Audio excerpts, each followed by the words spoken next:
تو اس کو کہتے ہیں عربی میں زورہ، چہرے کو موڑ لینا، منہ موڑ لینا، ایک مفہوم یہ ہے۔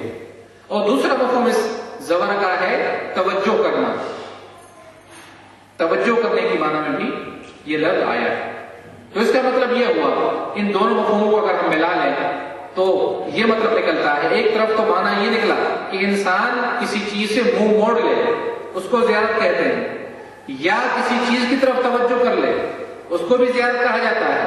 تو دونوں مفہوم ظاہری طور پر کنٹراڈکشن رکھتے ہیں، بھائی ایک طرف ایک معنی یہ ہوگا کہ منہ موڑ لینا، اور پھر دوسرا مفہوم جو ہے وہ ہے توجہ کرنا۔ تو ظاہر ہے کہ توجہ کرنا یہ منہ موڑنے کی ضد ہے۔ ایک آدمی جب منہ موڑتا ہے تو جب اس کو توجہ کرے گا تو وہ یہ دونوں عمل ایک دوسرے کی ضد ہے۔ تو ہیں تو ایک لحاظ سے یہ دونوں مفہوم ایک دوسرے کی ضد، لیکن جب یہ زیارت کے مفہوم میں آ جاتے ہیں تو ان کی زیارت کی اس زیارت کا مفہوم اور ہی زیادہ دلچسپ ہو جاتا ہے اور ایک معنی خیز ہو جاتا ہے۔ وہ یہ کہ جب ایک شخص اپنے گھر سے نکلتا ہے اپنے مولا کی زیارت کے لیے، توجہ چاہوں گا، جب ایک صاحب ایمان، ایک مومن اپنے گھر سے زیارت کے لیے نکلتا ہے اپنے امام کی زیارت کے لیے، تو یہ اس کا عمل جو زیارت کہلاتا ہے، اس کی اگر مفہوم کی گہرائی کی طرف جائیں اور ان دو معنیوں کو جو میں نے آپ کے سامنے عرض کیا اس کو بھی اگر نظر میں رکھیں اور ان دو معنیوں کے لحاظ سے اس کی زیارت کے مفہوم کو ایکسپلین کرنا چاہیں تو ہم اس طرح سے ایکسپلین کر سکتے ہیں کہ جب ایک صاحب ایمان اپنے گھر سے نکلتا ہے اپنے مولا کی زیارت کے لیے تو حقیقت میں وہ دنیا سے منہ موڑتا ہے اور اپنے ایمان کی طرف توجہ کرتا ہے۔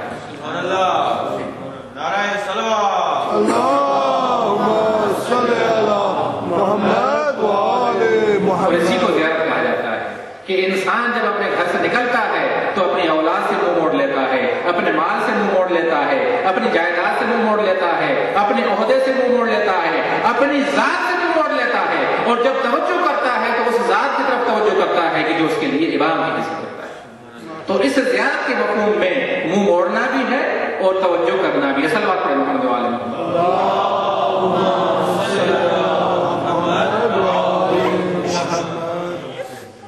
بہرحال مطالب کافی تھے جو عرض کرنے تھے، لیکن وقت کی قلت کی وجہ سے، اور میں تو زیادہ ہی احساس کرتا ہوں لوگوں کے ٹائم کے حوالے سے، میری مجلس ویسے تو 45 اور 50 منٹ سے زیادہ نہیں ہوتی، لیکن اگر خاص طور پر دیر سے شروع ہو تو اور ہی زیادہ میں احتیاط کرتا ہوں، اس لیے کہ ہمارے ایک استاد تھے، وہ کہتے ہیں کہ بھائی مجلس آپ یا لیکچر اتنا دیں کہ لوگ شوق سے سنیں، غور سے سنیں، ایسے نہ ہو کہ آپ پڑھتے رہے ان کو نیند آ جائے تو آپ کو بولنا بھی بیکار ہو جائے گا۔ صلوات پڑھیں محمد۔ اللہم صلی علی محمد و آل محمد۔ انشاءاللہ کل بھی عرض کروں گا، آج مختصر طور پر زیارت کے فائدے اور اس کے اثرات۔ ظاہر ہے کہ ایک بہت عظیم عمل ہے، ایک بہت بڑی عبادت ہے، انشاءاللہ ثواب کا تذکرہ ہوگا کہ اس عمل کا کتنا زیادہ ثواب ہے وہ بھی ذکر ہوگا۔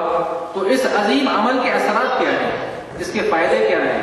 جب ایک انسان زیارت کرتا ہے تو اس کی زندگی پر کیا اثرات ہوتے ہیں، اس کی زندگی میں کیا تبدیلی آتی ہے، اس کی آخرت کے لیے کیا اس کے فائدے ہیں، انسان کی روحانی زندگی پر اس کا کیا اثر ہوتا ہے، انسان کی مادی زندگی پر، دنیا کی زندگی پر اس زیارت کا کیا اثر ہوتا ہے، یہ قابل غور ہے۔ اور اگر انسان ان تمام چیزوں کو سمجھنے کے بعد اور اس کی معرفت حاصل کرنے کے بعد جب انسان زیارت کرتا ہے تو اس کا ثواب کئی گنا بڑھ جاتا ہے، اس کی عظمت بڑھ جاتی ہے۔ لہذا کیونکہ یہ عمل ہمارے شیعوں کے ساتھ مخصوص ہے، لہذا ہمیں اس عظیم عمل کی معرفت حاصل کرنی چاہیے کہ زیارت کا فائدہ کیا ہے۔ صلوات پڑھیں محمد و آل محمد۔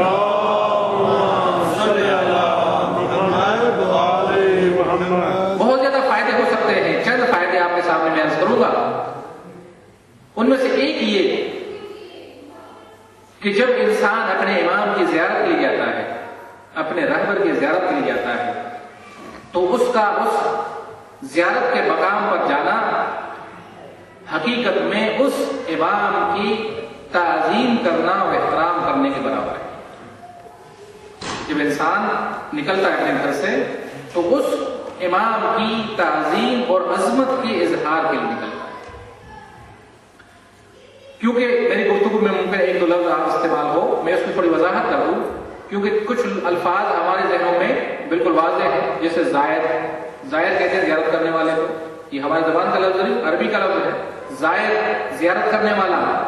مزار بھی ہم نے سنا ہے، ہماری زبان میں استعمال ہوتا ہے مزار، مزار کہتے ہیں عربی میں، یہ بھی لفظ عربی کا ہے لیکن ہماری زبان میں استعمال ہوتا ہے۔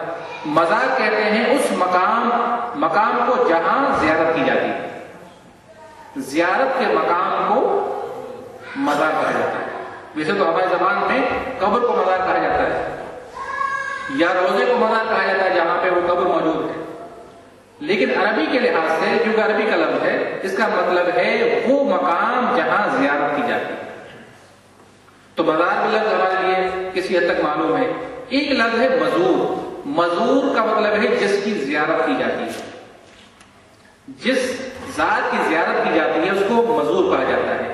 زیارت کرنے والے کو زائر کہا جاتا ہے، جس کی زیارت کی جاتی ہے اس کو مزور کہا جاتا ہے، اور جس مقام پر یہ زیارت واقع ہوتی ہے اس کو مزار کہا جاتا ہے۔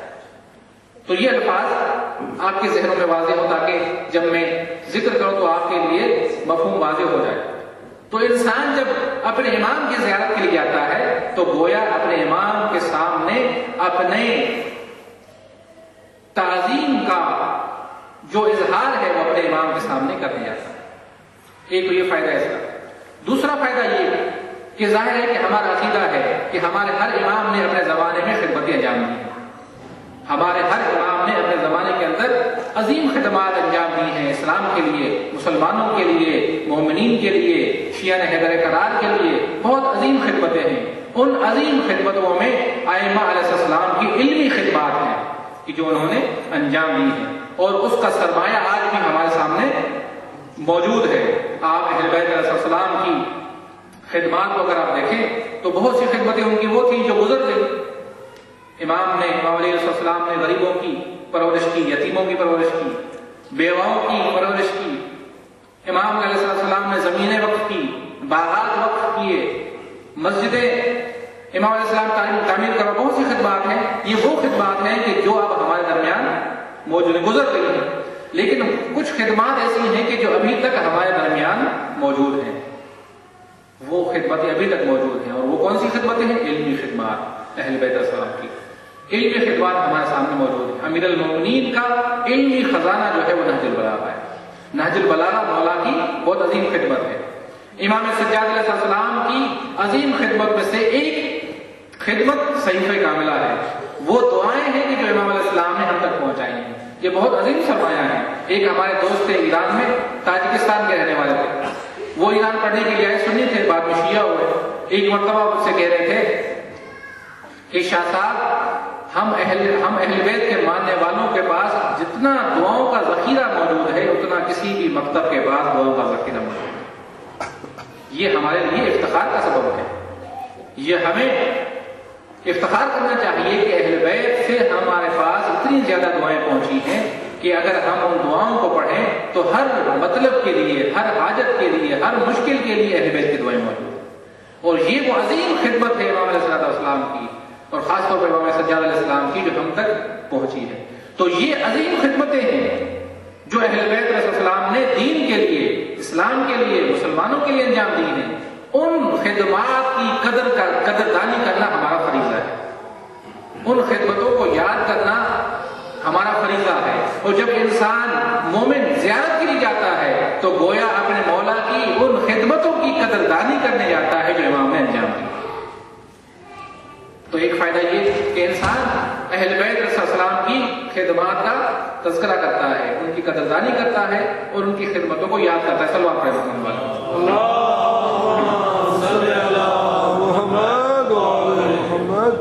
اور تیسرا فائدہ زیارت کا وہ یہ کہ جب ایک انسان زیارت کرنے جاتا ہے اپنے مولا کی تو گویا اپنے اس عمل کے ذریعے سے یہ بیان کرتا ہے کہ اے مولا، میں آپ کی زیارت کے لیے آیا ہوں، بلکہ میں حقیقت میں یہ اعلان کرنے آیا ہوں جو آپ کا مقصد تھا وہ میرا مقصد ہے، جو آپ کا ہدف تھا وہ میرا ہدف ہے۔ مولا کے ہدف اور مولا کے مقصد کی حمایت اور ان کی ساتھ رہنے کی، مولا کے مقصد کے ساتھ رہنے کا اعلان کرنے کے لیے